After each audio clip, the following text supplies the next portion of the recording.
नमस्ते, मेरा नाम निकिता मिश्रा है और आप देख रहे हैं बोलता हिंदुस्तान। आज की दुनिया में सबसे बड़ी खबर है, अमेरिकी सुप्रीम कोर्ट ने ट्रंप के लगाए गए व्यापक टैरिफ को रद्द कर दिया।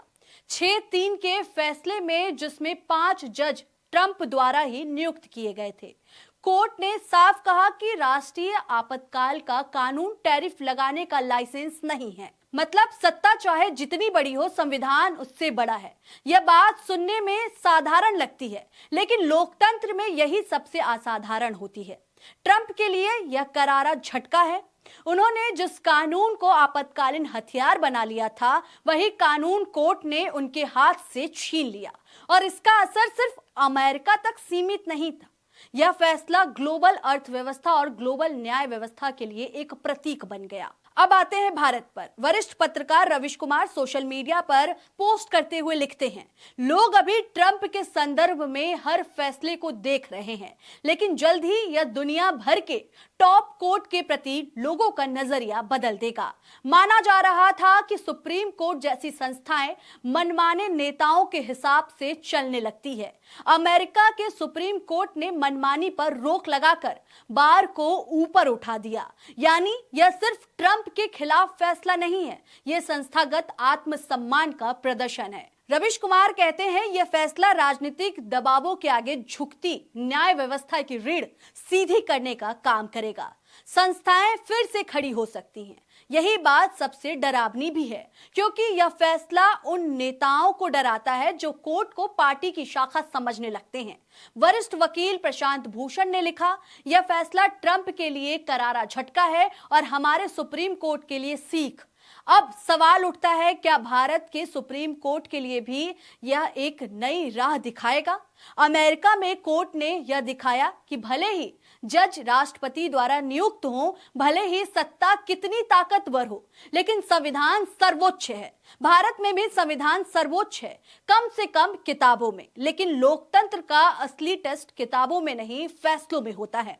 भारत में अक्सर यह धारणा बन गई है कि कोर्ट नीतिगत मामलों में हस्तक्षेप नहीं करेगा और सरकार नीति के नाम पर कुछ भी कर सकती है, लेकिन अमेरिका का यह फैसला कहता है कि नीति भी संविधान के भीतर ही नीत है। अगर राष्ट्रपति आपातकाल के नाम पर टैरिफ लगा सकता है, तो प्रधानमंत्री आपातकाल के नाम पर क्या क्या नहीं कर सकता है। अगर कोर्ट चुप रहे तो लोकतंत्र सिर्फ चुनावी मशीन बन जाता है। अमेरिका के सुप्रीम कोर्ट ने यह बता दिया कि न्यायपालिका सिर्फ रबर स्टैंप नहीं है, वह सत्ता की सीमा तय करने वाला आखिरी प्रहरी है।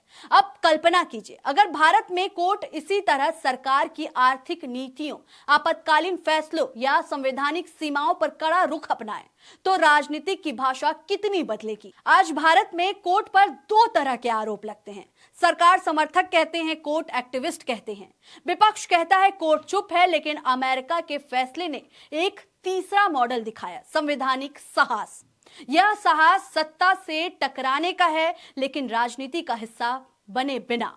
यही वह संतुलन है जो लोकतंत्र को जीवित रखता है। रविश कुमार सही कहते हैं।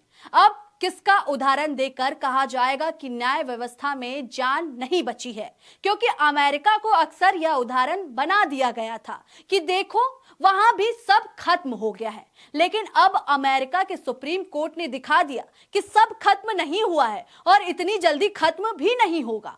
और यह संदेश सिर्फ अमेरिका के लिए नहीं है, भारत, ब्राजील, तुर्की, हंगरी, हर उस देश के लिए है जहां संस्थाएं सत्ता के दबाव में झुकती दिख रही है। अब असली सवाल, क्या भारत का सुप्रीम कोर्ट भी बार को ऊपर उठाएगा? क्या वह कहेगा सरकारें आएंगी जाएंगी, लेकिन संविधान नहीं झुकेगा? या फिर हम यही कहते रहेंगे, यह नीति का मामला है, कोर्ट इसमें नहीं पड़ेगा? क्योंकि अगर कोर्ट नहीं पड़ेगा तो फिर लोकतंत्र सिर्फ चुनावी उत्सव रह जाएगा। अमेरिका के सुप्रीम कोर्ट ने ताकत याद रखी। अब सवाल भारत से है, क्या भारत का सुप्रीम कोर्ट भी यह याद रखेगा? क्योंकि लोकतंत्र सिर्फ नेताओं से नहीं चलता, लोकतंत्र संस्थाओं की रीढ़ से चलता है, और जब कोर्ट रीढ़ सीधी करता है तो लोकतंत्र भी सीधा खड़ा होता है। ट्रंप हार गए, टैरिफ गिर गए और एक बार फिर संविधान जीत गया। शायद यही जीत दुनिया भर की अदालतों के लिए सबसे बड़ी सीख है। फिलहाल इस खबर में इतना ही है। आपको क्या लगता है, इस खबर पर आप क्या सोचते हैं? अपनी राय हमें कमेंट्स के जरिए जरूर बताएं। तब तक के लिए देखते रहें बोलता हिंदुस्तान। शुक्रिया।